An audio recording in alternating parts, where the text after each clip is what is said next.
Hello, जय Hind everyone. मैं विकास तंवर एक बार फिर से आप सभी का स्वागत करता हूं एग्जाम टॉक्स में। और आज हम बात करने वाले हैं इंडियन कोस्ट गार्ड ने एक कंपनी जिसका नाम है हिंडेल्को, उसके साथ समझौता किया है या फिर मेमोरेंडम ऑफ अंडरस्टैंडिंग साइन किया है, जो कि आप फोटो में देख सकते हैं। उसके ऊपर चर्चा करने वाले हैं। पर उससे पहले मैं आपको बता दूं कि इस वीडियो में हम किन किन विषयों पे बात करेंगे या इसके अलावा क्या क्या चीज़ें हैं जो हम यहाँ पे कवर करेंगे। सबसे पहली बात ये कि जो मेमोरेंडम ऑफ अंडरस्टैंडिंग हुआ है हिंडेल्को कंपनी और इंडियन कोस्ट गार्ड के बीच में, उससे इंडियन कोस्ट गार्ड को क्या बेनिफिट्स होंगे और साथ में इस कंपनी को क्या बेनिफिट्स होंगे। यहाँ तो हमने बात कर ली कि इनको क्या बेनिफिट्स होंगे, पर इसके अलावा अगर हम बात करें तो एज ए कंट्री इंडिया को इससे क्या क्या बेनिफिट्स होने वाले हैं जो हम मेमोरेंडम ऑफ अंडरस्टैंडिंग साइन कर रहे हैं इंडियन कोस्ट गार्ड और हिंडेल्को कंपनी के बीच में। साथ में भारत का जो आत्मनिर्भर प्लान है उसके ऊपर कितना असर होगा इस चीज़ का, वो सारी की सारी चीज़ें हम जानेंगे इस वीडियो के अंदर। तो चलिए स्टार्ट करते हैं। अगर हम बात करें सबसे पहले कि क्या मेमोरेंडम ऑफ अंडरस्टैंडिंग हुई है, पर उससे पहले अगर आप पीडीएफ चाहते हैं या फिर आप एनडीए या सीडीएस के लिए प्रिपरेशन करना चाहते हैं तो इन नीचे दिए गए कॉन्टैक्ट्स के साथ मेरे साथ जुड़ें और अपनी जो जानकारी है वो मुझसे ले सकते हैं। अब इंडियन कोस्ट गार्ड जो है उन्होंने एक मेमोरेंडम ऑफ अंडरस्टैंडिंग साइन किया है हिंडेल्को नाम की कंपनी के साथ, ताकि ये कंपनी भारत के अंदर ही मैराइन ग्रेड का एल्यूमिनियम प्रोवाइड करा सके इंडियन कोस्ट गार्ड को। अब इंडियन कोस्ट गार्ड जो है वो भारत के समुद्र तट के एरिया की रक्षा करता है या सुरक्षा करता है। अब इंडियन कोस्ट गार्ड को शिप्स बनाने के लिए एल्यूमिनियम चाहिए और वो एल्यूमिनियम हम बहुत सारी कंट्री से भी परचेज करते थे, पर अब हमने ये जो मेमोरेंडम ऑफ अंडरस्टैंडिंग साइन किया है इसके थ्रू हम चाहते हैं कि हम दूसरी कंट्री से परचेज ना करके हमारे भारत के अंदर ही इन चीज़ों को मैन्युफैक्चर करें और दूसरी कंट्री के ऊपर निर्भर ना रहें। इसी करके हमने ये मेमोरेंडम ऑफ अंडरस्टैंडिंग साइन किया है आत्मनिर्भर बनने के लिए शिप बिल्डिंग सेक्टर में। अब नेक्स्ट अगर बात करें तो भाई ये जो आपकी इंडियन कोस्ट गार्ड है वो किस टाइप के ऑपरेशंस करती है। इंडियन कोस्ट गार्ड के पास फिलहाल 67 शिप्स हैं जो कि आपकी एल्यूमिनियम से बनी हुई हैं और इनका काम है भारत के जो समुद्र तटीय इलाका है उसकी सुरक्षा करना। और इंडियन कोस्ट गार्ड जो है वो इस एरिया की सुरक्षा करता है और इसी के अंदर वो चाहते हैं कि ज़्यादा से ज़्यादा एल्यूमिनियम उनको मिले ताकि वो ज़्यादा से ज़्यादा अपनी जो शिप्स हैं उनको बना सकें और ज़्यादा निगरानी रख सकें। इस करके उन्होंने ये जो मेमोरेंडम ऑफ अंडरस्टैंडिंग है वो इस कंपनी के साथ में किया है। अब इस एमओयू से या मेमोरेंडम ऑफ अंडरस्टैंडिंग से बेनिफिट्स क्या होंगे।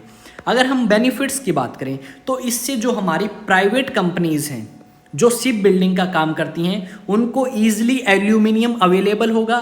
साथ में जो गवर्नमेंट कंपनीज हैं उनको भी ईजिली एल्यूमिनियम जो है शिप बिल्डिंग के लिए टाइम पे मिल जाएगा। साथ में यहाँ पे अगर हम बात करें तो कॉस्ट मैनेजमेंट के ऊपर काफ़ी असर पड़ेगा, क्योंकि भारत के अंदर अगर चीज़ बनती है तो वो कहीं ना कहीं हम कह सकते हैं थोड़ी सी सस्ती होगी जो हम दूसरी कंट्रीज से इम्पोर्ट करते हैं बजाय उसके। सेकेंड अगर हम बात करें टाइमली डिलीवर होगा, यानी जो आपका एल्यूमिनियम आपको चाहिए किसी भी प्रोजेक्ट को कंप्लीट करने के लिए वो आपको टाइम पे मिल पाएगा, तो ईजिली आप टाइम पे वो काम पूरा कर सकेंगे। साथ में सरकार जो है वो इंसेंटिव भी देगी उन कंपनीज को ताकि वो कंपनीज और ज़्यादा बेहतर काम कर सकें और भारत की जो डिफेंस फोर्सेस हैं उनको ईजिली हर एक चीज़ अवेलेबल हो। और डिफेंस फोर्सेस को या भारत सरकार को ये बेनिफिट होगा कि उनको टाइम पे सारी चीज़ें जो हैं वो अवेलेबल होंगी। इसके बाद अगर बात करें प्रमोटिंग इंडिजीनियस मैन्युफैक्चरिंग, भाई हम इस चीज़ को प्रमोट कर रहे हैं ताकि हम दूसरी कंट्रीज़ के ऊपर निर्भर ना रहें और हमने भारत की उन कंपनीज़ को चुना है जो भारत की डिफेंस फोर्सेस के लिए काफ़ी बेहतर तरीके से काम कर सकती हैं। साथ में जो make in India initiative start किया था भारत ने, कहीं ना कहीं उसके अंदर भी हमें सुधार देखने को मिलेगा, क्योंकि ये जो कंपनी है ये भारत बेस है और भारत का पैसा भारत के अंदर ही रहेगा और ज़्यादा से ज़्यादा अच्छी क्वालिटी की चीज़ें भारत में बनना स्टार्ट होंगी। अगर मान लो इनके पास पैसा आता है तो ईजिली ये उस पैसे को अपनी इंडस्ट्री को इंक्रीज करने में लगाएंगे और उससे हमें भी फ़ायदा होगा और कंपनी ओनर्स को भी फ़ायदा होगा और हम बिल्कुल भी डिपेंड नहीं होंगे किसी दूसरी कंट्री पे हमारी शिप बिल्डिंग के लिए। तो ये सारी चीज़ें हमें इसमें देखने को मिली। साथ में अगर बात करें, जो इंडियन कोस्ट गार्ड है वो चाहता है वो अपनी कैपेबिलिटीज़ को इंक्रीज करे।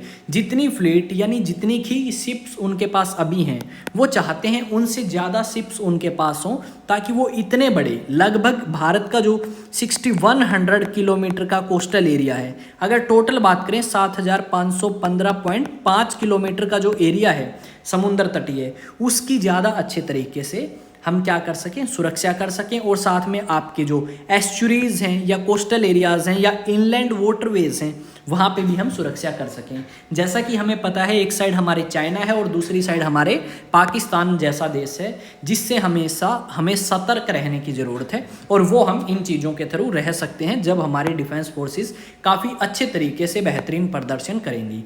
अब बात करते हैं नेक्स्ट। अब जो इंडियन कोस्ट गार्ड है या फिर हम कह सकते हैं भारत सरकार जो है और साथ में ये जो कंपनी है हिंडेल्को, इनको क्या बेनिफिट होगा। बेनिफिट कंपनी को तो ये होगा कि उनको काम मिल पाएगा आसानी से।